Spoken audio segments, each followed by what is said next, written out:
Hey guys, thanks for being here with another episode of Reseller Information Network.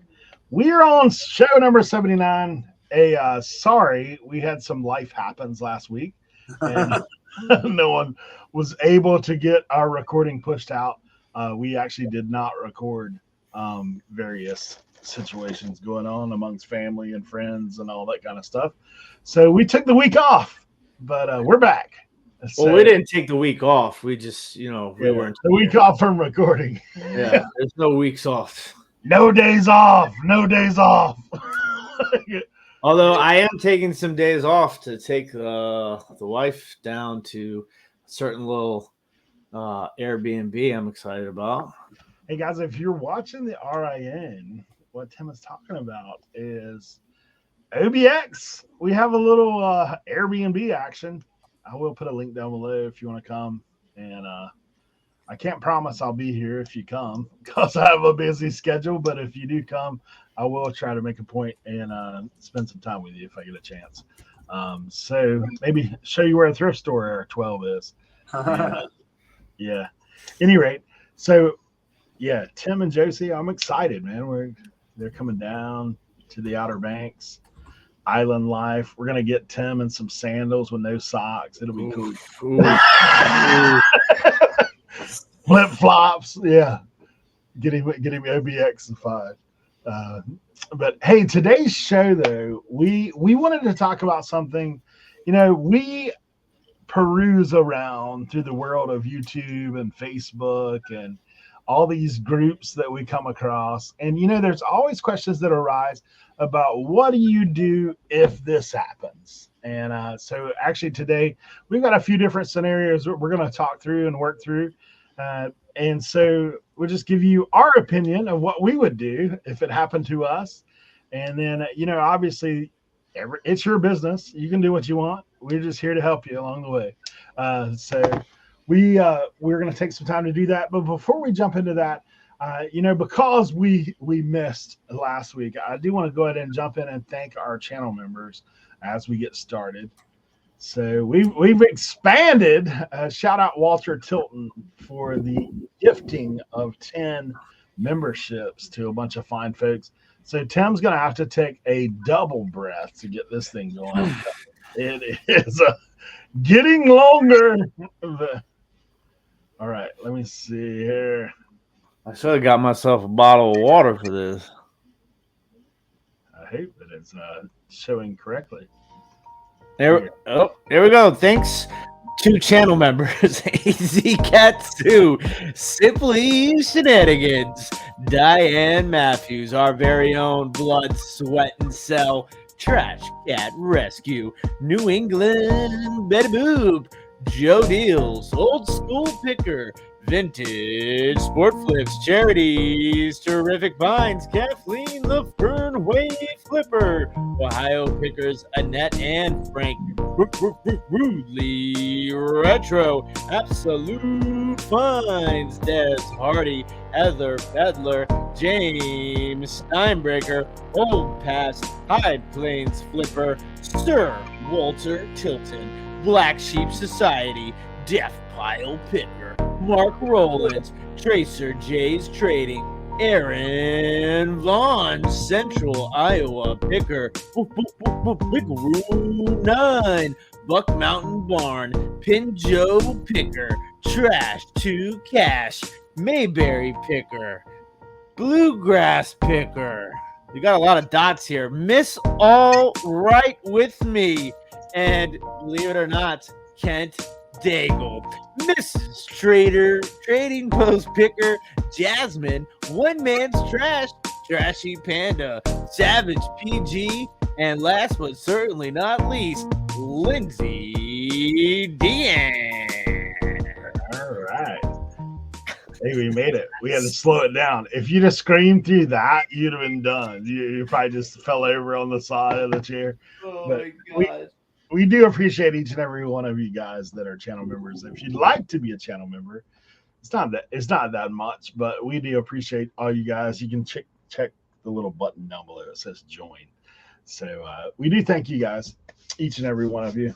Thank you guys that have been hanging out on Tuesdays with us.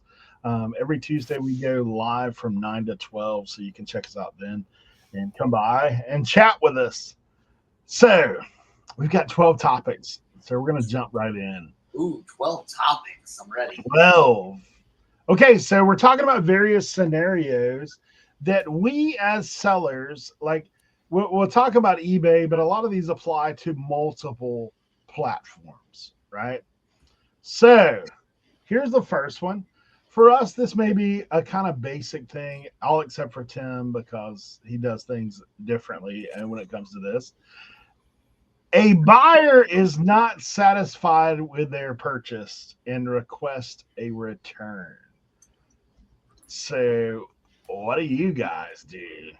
Well, I can be quick here with this one. I'll go first. So I do not accept returns on eBay. So for me, if you're not satisfied with the item and that is a you problem and not a me problem, then the buyer is out of luck. Now, if I made a mistake, if I missed something or something like that, even though I don't accept returns and say they didn't file it through INAD, if it was my mistake, I would probably accept that return, to be perfectly honest with you.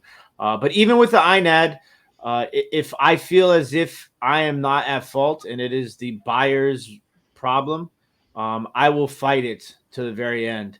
I recently had an INAD filed against me and I won the case, took it down. It was all done and done. And winner, winner. I won the INAD dinner. So that's how I handle returns on eBay. Obviously, every platform is going to be a little bit different. So I think it's important to familiarize yourself with each platform's return policies and stipulations, and then do everything on your part to try to avoid possible scenarios where a return may be possible. There's obviously going to be crazy people out there no matter what. But yeah, that's just how I handle my business as far as returns go. They're not. I do returns, 30-day returns, for any reason. It's just one of those things. I think, with me, I sell a lot of clothing and shoes and boots and hats and stuff like that. And so you never know when someone sees a picture of a thing and it just doesn't fit them. You may have all the measurements in it, but it just doesn't fit right. I think we've all experienced that with shoes or a jacket or something like that. So I just take it back. In my head, I'm like, if it's sold, I have a lot of confidence in my items that I sell. So I'm like, if it's sold once, it'll sell again. And I'll tell you, I think there might be 1 or 2 returns I'm sitting on that haven't resold. I will say this: if you do returns, I will say this: if you do returns, make sure when you get the return in, you put it back into your system or skew it up so you can find it again. Dude, I had a sale yesterday for a pair of shoes. I'm like, where is the pair of shoes? It's not where it's supposed to be. Kitchen table. That's where it was, because it never made it back to the thing. So yeah. But I do returns. I think it's just I read a article, and it's funny about returns. So an average of retailers, just all retailers, 16% return rate. Jeez.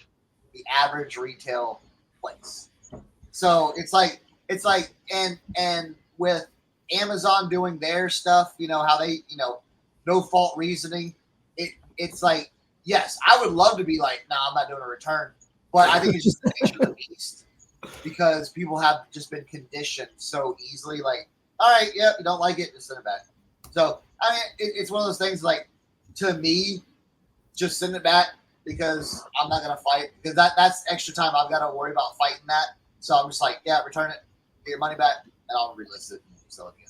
So can I play devil's advocate for 1 second? Mm-hmm. Okay, so what about when you're my situation recently? You guys know, for those of you that don't know, I sold a Nike hat. The hat, the picture, the colors, everything was matched. The buyer filed an INAD saying that 18 days after they received the item, saying that the item did not match the description. The photos did not match the item that they received. They uploaded a picture of the hat, which I put side by side to the hat that I sent them, the picture that was in the listing. And it was clearly the exact same color and exact same hat. And like in a situation like that, like where I felt as if it was so clear cut and dry that I literally, I went talk to eBay. I uploaded that picture of my listing picture and the picture they uploaded side by side. And they admitted that it was, when I called them, I said, the buyer's trying to abuse the eBay return policy. And they said that it was clear as day that there was buyer's remorse here, and then they closed the case immediately. So like it wasn't like an extended, drawn out thing, like most things can be, especially with higher dollar items. Now, in that situation, are you still going to accept the return, or would you do what I did? I would still, well, so how I have mine set up, it would have been an automatic return anyway. Yeah. So it wouldn't have mattered. You know what I'm saying? Even if they file it as an INAD? Yeah. Now here's the thing. What I could have done, I could have got the item back and gave them 50% of their refund. Mm. Since I do refunds, you know. And then relist it and sell it for full price. Yeah. Yeah. Okay. Yeah. I'm not mad at that. That's a little perk you That's get. one of the benefits. I see what you did there. Hey, that's a little perk you have when you do returns. If you feel unjust, now you can't go around abusing it. Right. But in that situation, I would have cut him half off.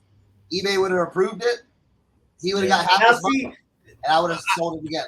One of the big things for me that bothers me about returns and going through that process on eBay is that my funds are on hold until they return the item. You know what I'm saying? Like, so that sucks. Like if they file a return, that money for the return is on hold on my account. Okay, so when you do returns, it don't work like that way. The money comes out of your account when you say you have like 3 days to issue the refund, then it comes out of your account. Even on an INAD. So that's another bonus for doing returns. Look, that's how they get you. You know what they're trying to say? They say, we want you to do returns. And and you know what I have to say? Your back and saying, you don't have to do it. You ain't got to do it, but take that return and stick it up your butt. These are the perks to those returns. But it also opens the floodgates. I don't want those. I don't want that flood. But hold on. You think that, but I sell a bunch of stuff. It's a small percentage. It's a small percentage. You know what I'm saying? Because I've had on eBay in like the last 4 years, I've had maybe 4 returns.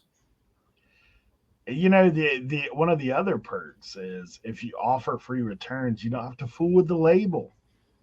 It just prints. You don't have to worry about trying to do it. Send them a label or anything like that.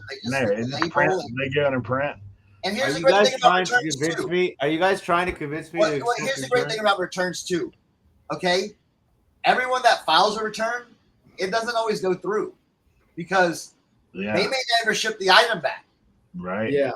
So they've got a certain amount of time for that as well. Yeah. Yeah. So, I noticed that because I used to do a different type of return, and now, like, I noticed that they're not holding my funds like they used to. When I think the only way I think they still hold funds, I had a high dollar item, and they did do that to me on the return on that one because it was like a $1,000.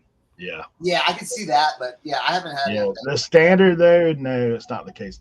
All right, so let me give you here's the standard thing.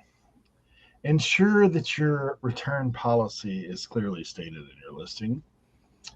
That's pretty easy if you're selling on eBay because you can create your policy right there. Communicate promptly is always a good thing. One of the things it does talk about, and I like to do too, is in communication, just ask questions. sometimes. So I had a guy a while back. He said VCR combo unit is not working. I cannot get it to play the tape. What it was is that particular combo unit has a button that says VCR And DVD. DVD. If you do not have it on the right one, it will not play the right one. So literally, I prevented a return from just saying simply double check the little button. I actually sent him a little screenshot off my posting and said, check this button right here. If you push it, and he sent me back, oh, thank you so much. Works perfectly. You know, Here's another thing too that I've gotten. You know, you talk about communication. eBay has it where they, ask for their phone number. yeah. Once you sell something, you can get their phone number. I know a lot of resellers are scared about calling and reaching out. Yeah. But I tell you what, a lot of times some attitudes on it. You will get a keyboard warrior just man, I'm mad as heck at everything. Bro, you call them on the phone, that hard shell goes away. Like I've had it a bunch of times to where, and instead of going back through messaging, have you ever had that where you're messaging someone and you're like, God, let me just call them so I can just say all the stuff I want and then answer their questions. That's how I kind of look at it. So, hey, sometimes call them. Yeah, I know you guys will be shocked by this, but I prefer to talk to someone because you cannot read intent in a message like most of the time. It doesn't comes across a little sideways. So if there is an opportunity to talk to someone, that's a good idea. I sent that suggestion to Dave on the Trash to Cash podcast. I said, you got to call him, man. Cernoc's been trying to tell you all the way, man. Just call the guy. Oh. Yeah. I've gotten a lot of sticky situations by just calling. Yeah, like I said, I do free returns. That's what I do. I know Cernoc, I think does buyer pays return or something like that. And hey, when you get on the phone, hey, this is Chris. You bought something from us. We're a small family business. Yeah, we're a small family business. Bro, people aren't gonna, they loosen up a lot when you say that. Yeah. All right, so kind of piggybacking off of that one. A buyer received an item that was damaged during shipping. Ooh.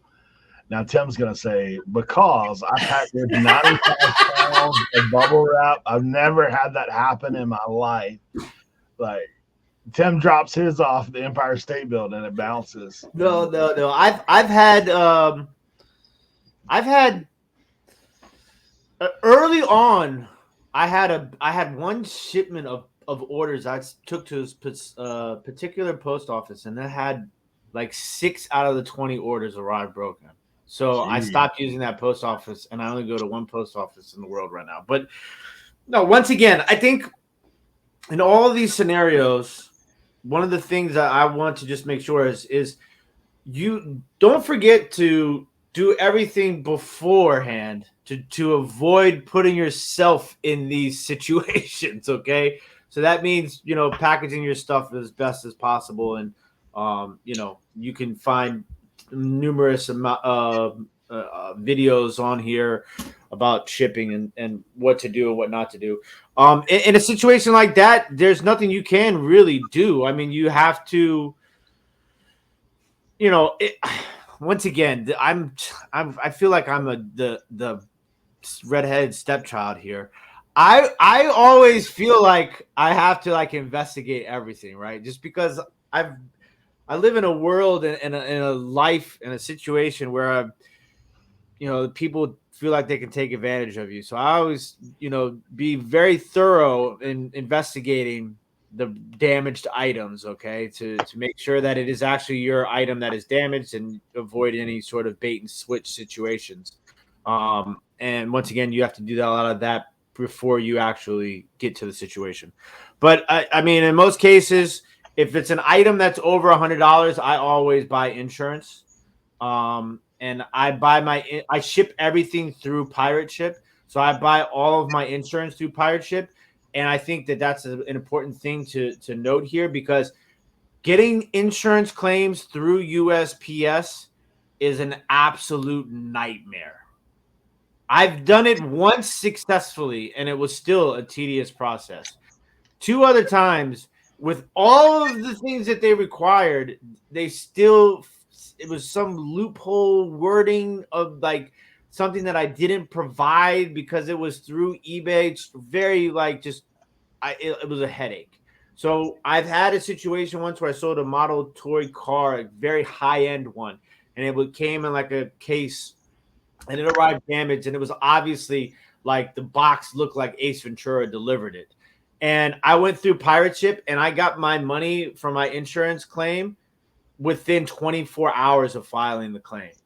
And that makes it a lot easier refunding the buyer. Now, sometimes it depends on the situation. Like, I've talked to a buyer and been like, you need to provide me with all of these things, the pictures of the box and all that stuff, and the packaging material, so that I can file a claim, and then I'll refund you the money once the claim goes through. That does not work 90% of the time. You have to just refund them, the buyer, the money, and then you have to wait on the back end to get your money back. And some people are just like, I hate this term. I really do.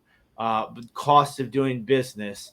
They don't even file like insurance claims and stuff like that. So that's me. Once again, I'm the odd man out here, the oddball of the bunch. But that's good, because now you get a different perspective of everything. But these 2 guys, the grins on your faces as I'm explaining stuff.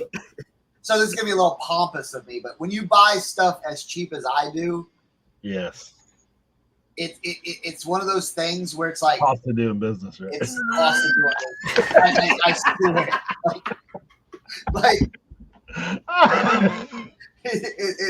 it's one of those things. Because here's the thing. If I'm moving forward, is this gonna bring me back? And then I take care of it. Then I gotta go talk to the post office. Then I gotta fill out the form. I gotta do this. Dude, if it's a $30 item, I'm like, yo, send it back.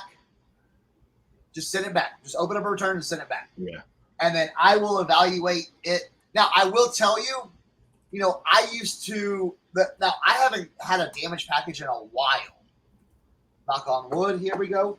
Yeah. But is it because of poly bags? When I did electronics, I'll tell you this. When I did electronics, man, yes. Bubble wrap, everything. Yes. They would just destroy those boxes. I swear. Anytime I sent a DVD VHS player or a stereo or a tape player, and it's a square kind of like heavy 5 to 7 pounder thing. I don't know what they do with that, because it would be like literally like bubble wrap, it would have, and somehow that corner would just get punched in and ran over by a tire, and then so what basically I did, I stopped selling electronics. I literally stopped selling those type of electronics, because I was kind of like, man, all the testing and this and working and this and that, it kind of became a hassle, and I wasn't having fun doing it. Right. So I just stopped selling that. I said, you know what? Let someone else take care of that and sell that, and they can make money off of that. I'm just not going to do that. Or if I want to sell something like that, I'll take it to an auction or a flea market or do Facebook Marketplace rather than shipping something like that. So, but with damaged, I'll tell you this: I don't think I've ever filed an insurance claim in all my years of doing eBay. I don't think I've ever filed an insurance claim. It's just like, nah, well. See, the items I did. I sold it for $60. It's trash. Throw in the trash. Do you have a threshold that you would actually take out insurance on? So this goes to so wait, insurance? Yeah. When it starts getting up to like $200-$300, I'll do that. Like $250, $300, something like that. I'll definitely put. Insurance that car model car thing that I did the insurance through Pirate Ship, it was like $450. Yeah, now something like that, I would put insurance on. Yeah. I will say the closest I think I got to like doing but I sold this huge thing. I would never sell it ever again. But I sold this huge like rotating thigh massager type thing. That I sounds didn't fun. use it for other things though, but it was like this antique wooden roller thing. It was big. It was huge, and it worked and everything like that. I wrapped that thing with probably 3. Like think about what the Bubble Boy wrapper thing looks like. I used like 3 rolls on this one thing. Okay, boxed it up. Used like 3 things of tape. I mean, this thing was gargantuan. It shipped for $85. The lady gets it. I guess they jostled it around too much. Because here's the thing. With heavy items, these like UPS, FedEx, and stuff like that, they will drop it. They are going to drop your heavy items. If you have a 85 to 100-pound item, it's pretty good it's going to get dropped. So I guess this thing got dropped. The engine didn't, the little motor in it didn't work.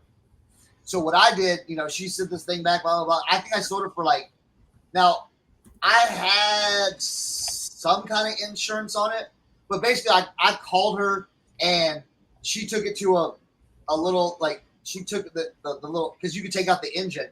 She took out the engine and took it someplace and got it fixed for like $30. So I just paid her $30 and moved on. So that was the closest I got to doing an insurance claim, but yeah, lately I haven't had anything damaged because everything fits in poly bags and boxes and like shoes and hats, and that really can't get like destroyed. So for me, I do file insurance on heavier, like you said, higher dollar items for sure.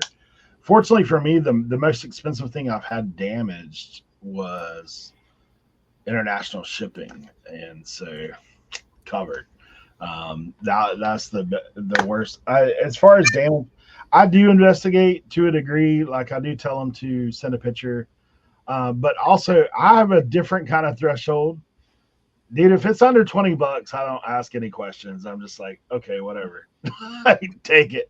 Like don't even ship it back to me. I don't want it. Like because if it's jacked up. Now, if the guy's acting suspicious or ladies acting suspicious, like there's funny stuff. Because I do say, shoot me a picture, and they'll shoot me a picture of the box. They'll shoot me a picture of the item. Like I've had it before where, and it's going to get into one of our next scenarios, but I've had it before to where the box they sent me a picture of was not my box. And like I usually know just from the way I tape stuff and the way I do things. So I can look at things and say, I don't put my label there. Why is the label there? Kind of thing. So it is one of those things that we I think it is worthwhile to investigate to a degree. If you have a damage and you're not sure exactly what to do, one things I will tell you, and Tim is dead on about the ease of pirate ship, like still just requiring pictures. USPS just used to require pictures. Now they require your item. Yeah. So that's something you need to keep in mind. If you're out there, you're getting damaged, you're shipping USPS, they require your item. You cannot file your claim or win a claim unless they have the item. So that's something that has changed in my time period of doing eBay. I've used to file claims with FedEx, UPS, USPS. I have filed a claim on all of those before, more along the $100 to $200 range. But I will say, like now, if it's damaged, there's a few things I do. We talked about communication before. One, I do communicate with the buyer. If it's an item like along the ways that Cernoc's saying, sometimes I'll offer them half off. Like if it's damaged and it's something that can be repaired, or if it's damaged and it's a one-on-one. It's things that like, hey, you're not going to find this every day, but if the guy wants to take the time to fix it, And then I'm gonna say, hey, how about half off? I'll just refund you half. You keep the item. I have done that before. But if they're acting suspicious when I start asking questions, then I make them send it to me. Like, Yeah. but if it's just a standard, like whatever. Like the other day I actually sent a oddly enough, I'm thinking it was maybe a glove or something. The guy said the strap broke on it. I was like, bro, I said, it's a $20 glove. I was like, dude, I'll refund you if you want to get the thing restrung. Then that's cool. He sent me a picture of the thing. The flap broke off the back of the wrist. I was like, I don't know how that happened. I'm sure he damaged it himself, but whatever. Yeah. So, cost of doing business, right, Tim? Yeah, I guess. No. All right. Now, this is one I know we've all been frustrated by to some degree or another. A buyer wins an auction or commits to a purchase, but does not pay. We love it. We love it. I'm going to let Sarah go first this time. All right. So, wait, are you talking about running an auction and then they don't pay? Both. Or they send you an offer Yeah. and they don't pay? Okay. Yeah. Or you send them the offer and they accept and then don't pay. Yes. Here's the thing. I always say like this. It's one of these things where it's like, I'm going to keep sending you I'm going to send you a message. I'm going to send you an invoice. Now, there's some rumor. Hold on. There's some rumor going out there. I've seen this on different chats and channels that if you send them an offer, their 4 days starts over. Do they have to pay for it? Trust me. I've heard it on some big channels, and I'm like, I'm sorry. Wait, what? They say if you send them an invoice, okay, for their purchase, it starts off the 4 days they have to pay for it again. No, that's not. No way. That's true. It's not true, but I've heard it before. So if you've heard that out there, it's not true. Send them all the invoices you want. Okay. Listen, they got it. That's your item that they won or they purchased, and it's like, hey, I'm just simply reminding you that you have a thing. Now, I will say, I always send an invoice, okay, and then if they haven't paid after like a day, all right, payment 3 question marks. And usually that starts getting them going. Now I will say with the automatic like payments they're doing, I haven't run into that very, very often. Like it might be like not even once a week, like once every 2 or 3 weeks, I might have to send someone an invoice or send someone a payment question mark. Is it usually offer? I mean, because if you're clicking the box on yours that says require payment immediately, right? Oh yeah, all the time. Yeah. Yeah. Now I will have sometimes where they don't know that they're sending an offer, and that if I accept it, it comes right out of their money. So you see it now. You'll see now instead of non-payments, you'll see more asking for cancellations because they don't know how it works. Mm. So, because I had a guy once, sent me an offer on the shirt. I accepted it. And he goes, oh, I need to cancel. I'm like, why? I'm like, you sent me the offer. He goes, yeah, but I sent the same offer to like 5 other people. And I'm like, well, if 5 other people accept your offer, you get them all. Like, that's how it works. I'm like, well, that's how it works. So you got to understand that, you mean you didn't say already shipped it? Sorry. I was gonna say some people just print labels immediately. Yeah. It was like seconds after I heard the second cha-ching, and then because you hear the first cha-ching when you accept the item or and then you hear the second cha-ching when they pay for it. So when I heard you're not just looking at it and saying, "Oh, yeah." I just heard when I heard the second cha-ching, dude, like seconds after it, ring, like there's another eBay sound that comes up. That's not a cha-ching. And I'm like, oh, it's this, and it's just cancellation request. So it's like, and in that scenario, I will cancel. Okay. Now listen, if I've already got it packed up and I haven't gone to the post office yet, it's technically gone. Yeah. It's technically gone. I will let them deal with that on the end. But if it comes right away, I'm like, you know what? I don't want to go deal, like, I kind of split it. Like if I get it right away, I don't want to deal with that hassle, with that. But if I already got it packed up and I just need to go to the post office and I get a the cancellation request that I don't like is when they message you and say, can you please cancel this? Because they have literally gone outside the window of them able to send you a cancellation request. I think you only have like 1 or 2 hours to send a cancellation request, and then after that, you can't. So, anything different for you, Tim? I mean, no. Me and Cernak are pretty much from the same school of thought on this. Things have changed a lot. And to be perfectly honest with you, I know this is something that we've talked about before. If I get an offer and it says buyer has 4 days to pay, I am 99% more reluctant to accept that offer. Yeah. Because they don't have immediate payments set up. There's obviously still some flaws and glitches in this new system that eBay has created. I don't run a lot of auctions. I do know that I think you have the ability to send a second place offer if somebody, the person who wins the auction doesn't pay. So just trying to put that out into the universe for those of you that do auctions, that is always an option. I have had a really good string of luck with non-payments, to be perfectly honest with you. I was on like a good 2-month stretch here. And then yesterday I had 2 buyers buy something. One was that pair of earrings I was telling you guys about, the bolo alert on the center costume jewelry.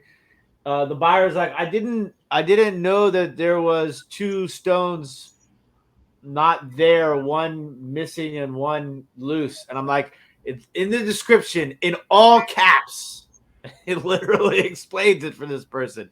But that item is like so like crazy. Like I had like 16 watches on it. You know what I'm saying? So like I was just like, just cancel the order. But it had passed the cancel window, so I had to go in and cancel it and put buyer request cancellation and relist.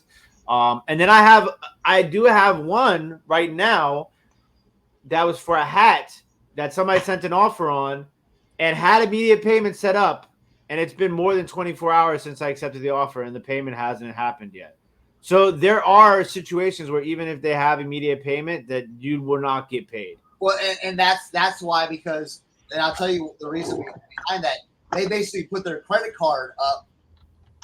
Well, if there's no, or credit card or debit card, if there's no, especially with a debit card, if there's no funds in that, eBay's going to bounce that back, and say like, hey, you don't have any money, so we can't process your payment.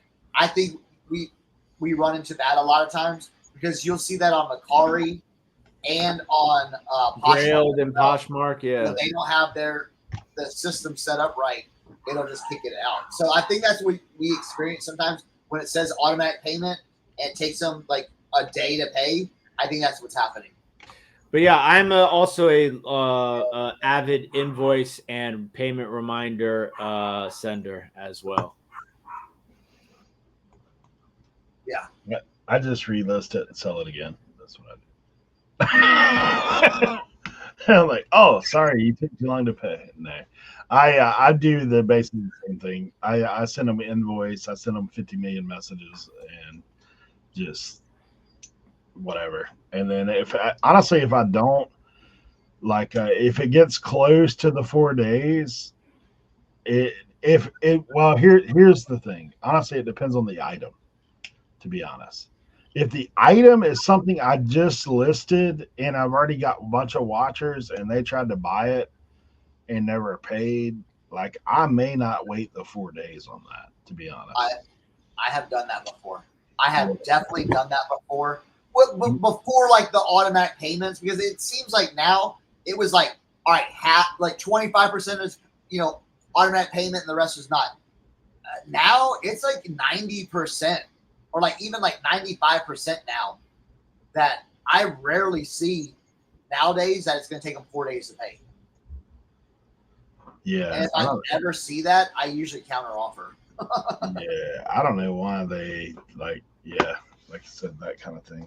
Mm-hmm. One day they'll have it to where people can actually just pay like every other platform in the world. Yeah.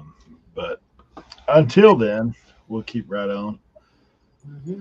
All right, let me see. I did have something that I wanted to say too about the items around damage that we didn't discuss. What's the strangest damaged item that you got back? Like, how did that happen? I'll just tell you mine. So one time I got a golf club, and it's a metal shaft golf club that is just broke right in half. I'm like, bro, like, how did that happen? I mean, literally, the box is just like snap. I was like, dude, there's no like, how does that happen? Like, what happened for that to happen? Like, for me, that's the weirdest damage I've ever received back. That I was just like, what happened with that? The worst one I had, and I don't know, this was a long time ago, but I don't know if it was on eBay or not. But I do a lot of posters and stuff, and I was selling a poster, and literally, like, you think about, had it in a tube, out of a tube. I'm talking about like, in a pretty thick diameter, not a toilet roll, where you can squeeze it. I mean, these industrial U-line tubes are like, you can use them as a baseball bat, Yeah. So put the poster in and everything like that. Guy messages me, hey, bro, who ran over my poster? I'm like, what? Literally, he had two tire tracks, like diagonal over the poster, flattened it out, like basically like this much, flattened it out. You see tire tracks over the poster tube, and it got delivered to him. And it was like, yo, what? Like, yeah. That was a long time ago. I remember us doing insurance for that, but that might have not. Hey, let me ask you: was that in the days where they literally said going postal, like because people did? Yeah, that was like early. This was early 2000s when I was doing my poster art. Yeah, and I don't know if I was selling some of my stuff or selling some others, but I remember he sent me the tube, and it was literally flattened out. Yeah, that was one of those guys. He's like, I'm out of here. He probably just laid all the packages on the ground. What always blows my mind, just like with that. So you're telling me that you had a tube, like for me with the golf club, like you had a tube that's just bent slam in half, and you're like putting that on someone's porch, like, oh yeah, it should be all right. Yeah. I've gotten packages in, literally like one thing out of the package in a plastic bag, and it's like, sorry, your package got destroyed. Yeah. This is all that's left. It's like, it's crazy, right? Yeah. But you know what, though? I will say that stuff really hasn't happened recently. We're going to have to do a lot of knocking on wood here. Yeah. But no, I'm just saying, like, just like you would see crazy horror stories like that. And I just don't think. Do you think some of it's due to the fact of now just the sheer volume of stuff that's sold online now? Yes. Like to where, like, 100%. All these companies, I'm sure, are putting way more pressure. Yes. On the shipping companies, like, dude, if you mess my stuff up, like, we're gonna take our business elsewhere, kind of. Yes. I think that has a big thing to do with it, especially, and kind of behind the scenes with the post office. Them going to ground advantage. Yeah. Not only does it help with, like, versus first class and all that stuff, but they can process it differently now. Yeah, and also like them doing Amazon. Like Yeah. Amazon's trusted them with their stuff. Like so where it's like, okay, like now you guys better get it right, you know, kind of thing. Exactly. So yeah. Yeah, that's one of the things. Tim, what's the strangest like damage item you've ever had? I mean I don't get that, so I don't really have one. I like that. You haven't had a package that you've packed immaculately and oh okay yeah and that's like, no, all of wait, my what? So I sold a Fenton glass humidor that I got from Obxpicker. Shout out Mike.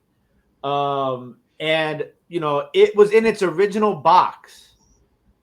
So and when it's something like that in its original box too, it had like a setting that it would sit in, right? So that things wouldn't like like the styrofoam, whatever. Yeah, but I mean, obviously this is a lot older, so it was like hardcore cardboard, but like triangles. So it was like a circle item, but there were triangles on each side, so like it sat like inside of it. Yeah. But you know me, like I'm like extra cautious. So not only did I like bubble wrap the humidor and bubble wrap the top piece and put it inside the box, right? The original box, and stuffed it, bubble wrapped that box, put it in another box with paper around it, and then mailed it out. And the person's like, it broke. And I was like, how?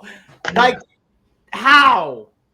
Like that one really got me where like there's no way that broke. You know what I'm saying? And then I'll tell you one that I got back, or something that I got some cards ordered to me, and it came back in like one of those plastic bags from the post office that says your package was like opened or damaged in transit, and they just send you like a plastic bag with like the empty envelope, and like there's nothing you can do. Like that sucks. I hate when that happens. Yeah. We're obviously not going to get through 12 today, guys, but yeah. Let me just give you a couple that we can rapid fire real quick. All right. Dispute eBay policies. Your listing was removed or your account is restricted due to a violation of eBay policies. What do you do in that scenario? Pray. You ever had it happen? I've never had it happen for me before. I think I might have had a listing removed or something like that maybe once. I think it was like early on. It was like an as seen on TV item. Yeah. But besides that, I don't know. I've never encountered it. I think if you do encounter it, you chalk it up. You learn your lesson. Put it on One Stop Shop. You can find the link in the description below if you'd like to be a seller. Feel free to come on over and sell those items. We're looking for live sellers too. Sell the item live, even better. There you go.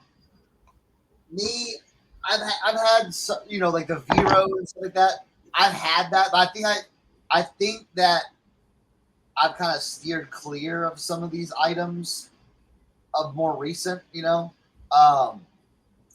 And also I think eBay's being a little more lenient on the kind of, I think they're finally putting in some precautions, because when I try to list that baby formula, it came up like, you can't list this. Instead of letting me list it and then them, you take you down. I've seen that more often, to where now I it's not with everything, but I think they're working on certain items that are not allowed on the platform, where you can't even like list it anymore. Where it comes up as a nope, can't do that. Yeah. And there's no workarounds either, you know? Yeah. So, but there are a few different things, but I like, you know, I sell clothing, you know what I'm saying? Like, you know, there's really not, you know, and I sell some random stuff here and there, but I always like kind of like look at it like, cause like medical stuff, I'm always weary about medical stuff, because that's the stuff that gets you hit. That got me hit, you know, on eBay back in the day. So, yeah, I don't know. Just hope and pray it doesn't happen. I've had numerous listings removed because you know me, I try to sell everything. So I I had baby formula. Obviously, they took that off. Like I had it Yeah. way. Now this is way back. Like this is COVID days. Our Kmart closed down near us and put everything on sale. So like 90% off. So I went in and bought all kinds of stuff and was selling it. Honestly, like that stuff I was selling below market. And then all of a sudden one day I got like a string of this is not allowed and taken down. So that happened. I've actually, probably one of the stranger ones I had is one time I bought a bunch of, they were rag dolls, but they were, let me be very political correct when I say this. They were African American rag dolls. Like that's what they were. They would not let me list them as anything like that at all. Like in no kind of, they used to have like categories on eBay, that would allow that kind of stuff. They would not let me list them at all. Like, so I literally listed them as ragdoll. They sold immediately. But they took them down like 2 or 3 times. I went in and changed the title to other titles that I saw with similar categories, and it didn't matter. So like they took that down. So, I would say be very careful about if you're selling something and you're not sure, like get some clarification, because sometimes now they will, like what's happening a lot of times is companies are putting out things to where they don't want you. There's a small company actually in Farmville, Virginia, called Yak Attack, and they build kayak attachments. And I have some of their items, but what happens is anytime I run a sale on my store, I get a notification from this company that I'm selling below their market average. Yeah. And they send me a warning about it every time. Yeah, okay, it'll go off sale in 2 days. It will be back to normal. It's fine. Because I did actually go to their website and priced it competitively with what they have. So I wouldn't get that message all the time. But as far as eBay, honestly, it is one of those things, you're on their playground, right? Like it's not your playground, it's their playground. They make the rules. And, it is best to play within the rules, because if they take your account, then you're going to be in trouble. Hey, I'll say this. If you want to see this happen in real life, go sell on Amazon. Yeah. Go sell on Amazon and see what happens to your account. Immediately. If you get into a competitive market. Amazon, if you're listening, you still owe me $97. But listen, and Amazon, think about this. Amazon, dude, you could be selling, oh man, I got this great niche product. All of a sudden, Amazon goes, you know what? You're dated on that. You can't sell that anymore. Yeah. They did that. Big word of advice: don't sell on Amazon. Yeah. Or if you are, I always say this: if you sell on Amazon, if you're an Amazon seller, that's the only thing you should be doing, bro. That's the only thing you should be doing. Okay, you shouldn't be messing with eBay or anything like that. Amazon deserves 1,000% focus if you do it, because you can do it right, because you can do all the manipulation and all this stuff, but you got to do it right. Yeah. Like, it's like this. Think about eBay. eBay said in November, hey, everyone that has Lego listings, we're taking them all down. You can't sell Lego. Yeah. Amazon did that this year. Yeah. Basically said, ain't nobody selling Lego. No. You can't buy Legos on Amazon? No. You can buy them. You just can't sell them. Yeah. So who sells them? The big stores. The big guys. Listen, the little mom and pop spots, Amazon couldn't care about. Yeah, they will crush you. You can't, like, that's the thing with Amazon. It's hard to compete.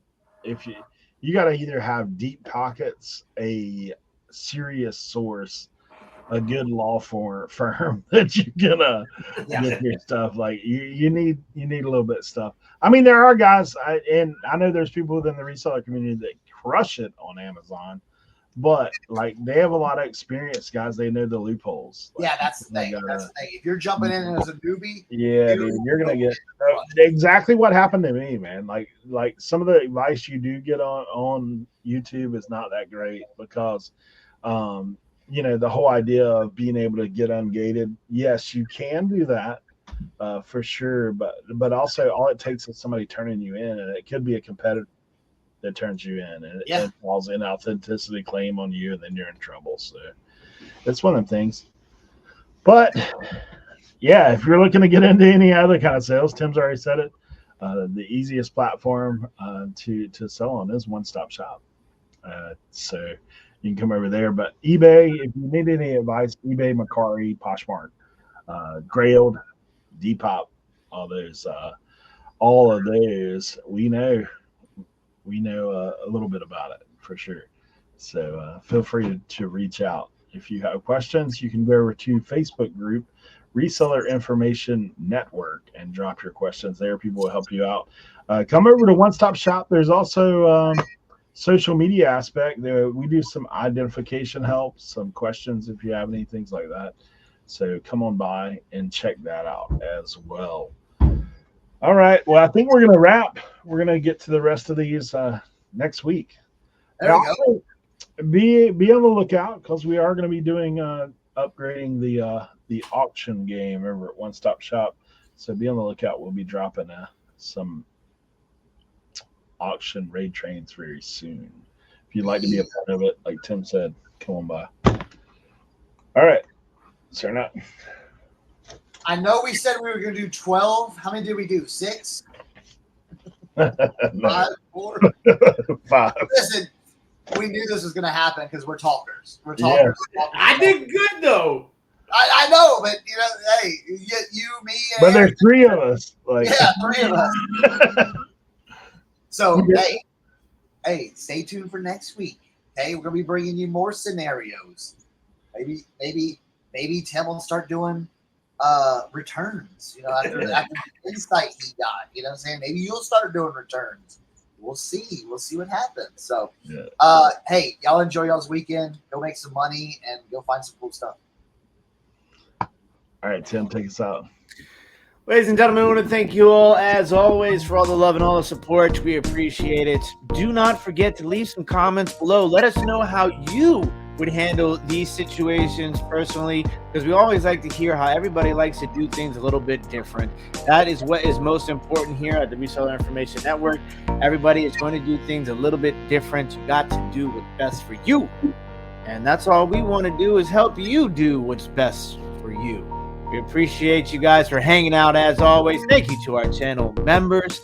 Do not forget to check out the link in the description below for the one-stop shop. If you are a live seller, if you are frustrated with whatnot, if you are looking to move some high dollar, mid dollar, maybe even some low dollar items, come on over to the one-stop shop. The link is in the description below.